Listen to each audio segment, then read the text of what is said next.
وہ کوٹ مٹھن میں کہنے لگے نماز پڑھا کہ میں تیں ول ویکھاں، نماز پڑھا کہ میں تیں ول ویکھاں، مینوں کعبہ بھول گیا بھول گئیاں نی سب صوم صلاتاں، اکو یار دا فکر پہ آئی، نماز پڑھا کہ میں تیں ول ویکھاں۔ اور اقبال کہنے لگے اذان تو ازل سے تیرے عشق کا ترانہ بنو، اور یہ نماز تو اس کے نظارے کا ایک بہانہ بن، نماز پڑھا کہ میں تیں ول ویکھاں، ہم تے کعبہ بھول گیا۔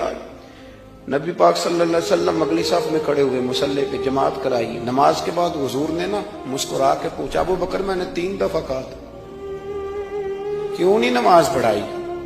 پھر بھی لفظ کوئی نہیں، جملہ کوئی نہیں، اتحیات کی حالت میں بیٹھے تھے تو ہاتھ باندھ دیا، کیا جملے کہے، کیا شان ہے۔ کہنے لگے حضور اب ابو قحافہ کے بیٹے کی اتنی جرت بھی نہیں کہ مدینے والے رسول کو جماعت کرائے۔